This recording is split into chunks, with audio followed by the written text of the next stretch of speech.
داوا لە برای بەڕێزمان کاک ڕەوەت مەلا مەحموود ئەندامی سەرکردایەتی و لە پرساوی مەڵبەندی دوور ڕخسنی کەرکووک دەکەین با بفەرمێ بۆ داگرتنی ئاڵاکان.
زۆر سپاس ڕوحیان شاد.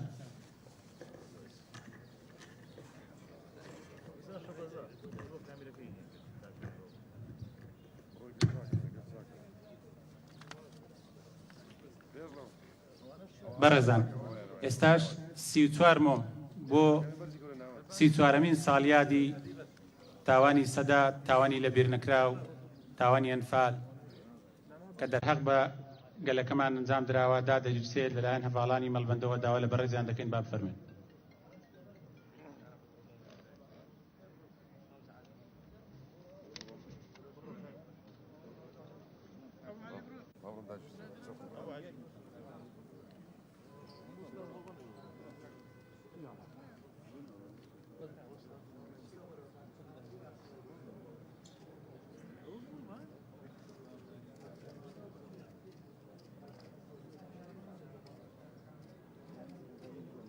Erro.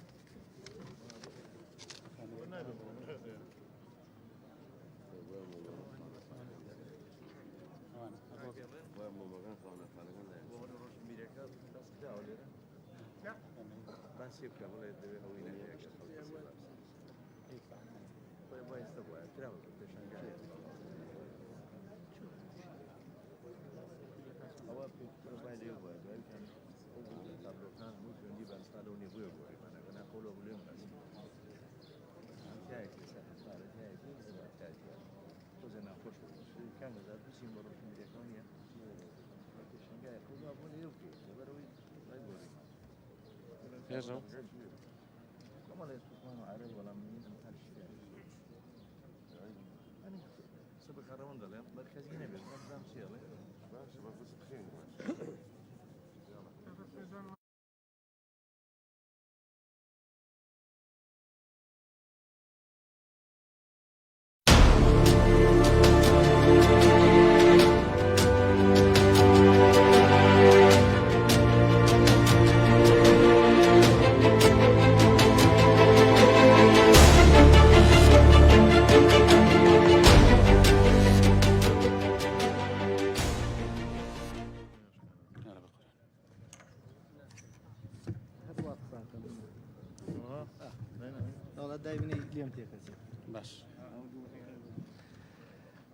ڕۆژتان باش، هەموو لایەک بەخێر بێن.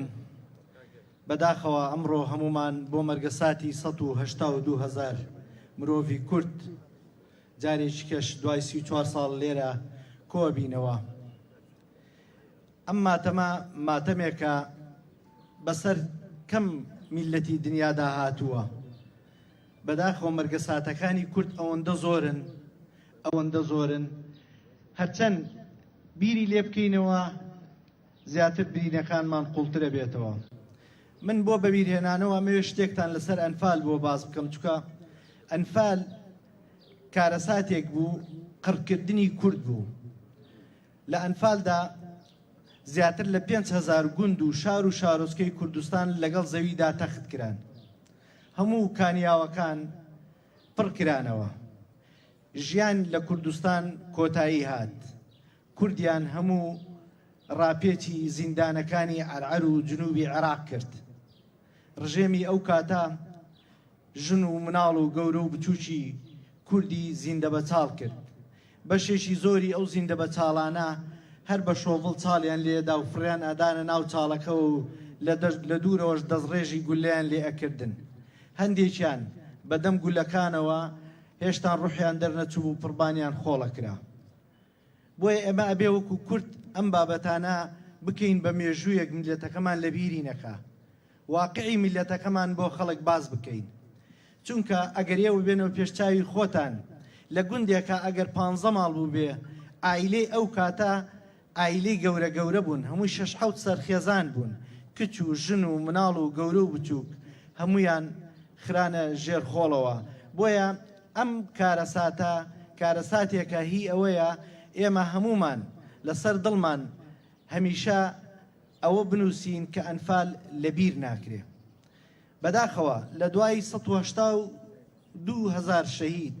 لە دوای ڕاپەڕین لە دوای ئەو هەموو مەرگە ساتانەی بە میلەتەکەمانە هات ئێستاش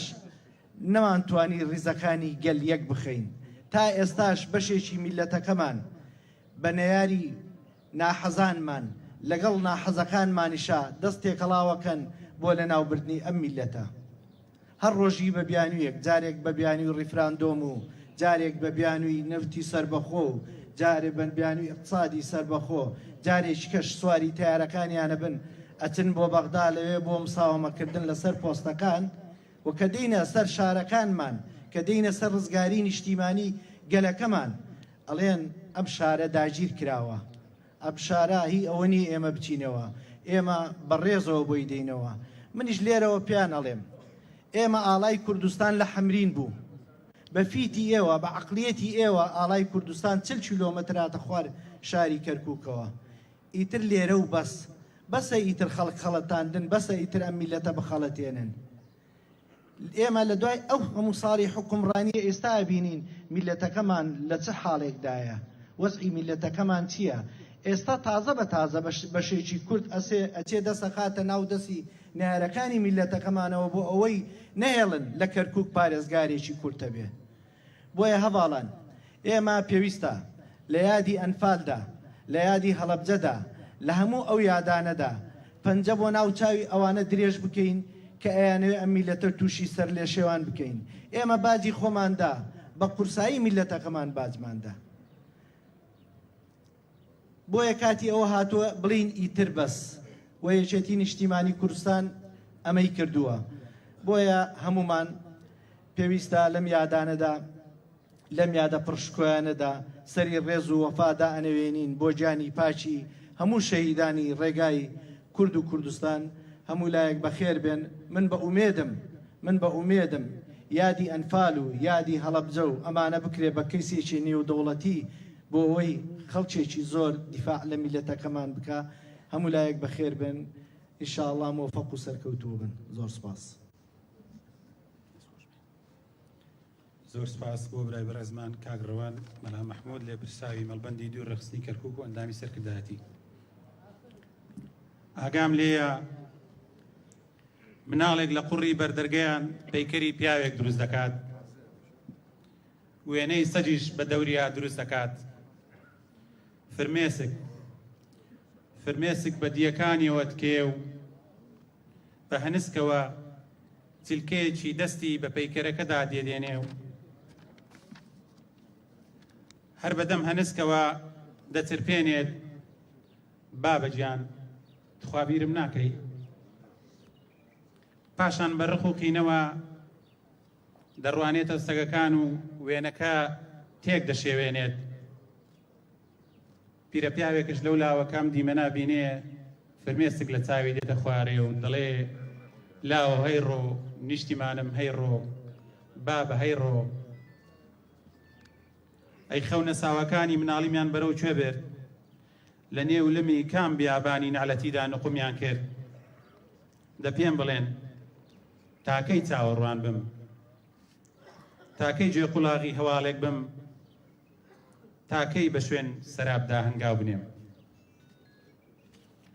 جارێکی تر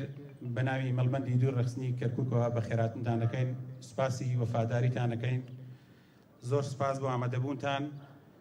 دووبارە سەری ڕێز و نەوازش بۆ شەهیدانی ئەنفال و سەرجەم شەهیدانی ڕێگای ڕزگاری گەلەکەمان بەڕێزان بەم جۆراتی نەکۆتایی مەراسیمەکە لێرەش ئاگادارتان دەکەینەوە کە ئێستا لە سنتەری ڕۆشنبیری کەرکووک پێشەنگایشی فۆتۆگرافی بەڕێوەچێت هەر کەسێک ئارەزووی لێ ئەتوانێت بەشداری بکات زۆر سپاس بۆ ئامادەبوونتان بەخێر بێن سەر و سەرچاو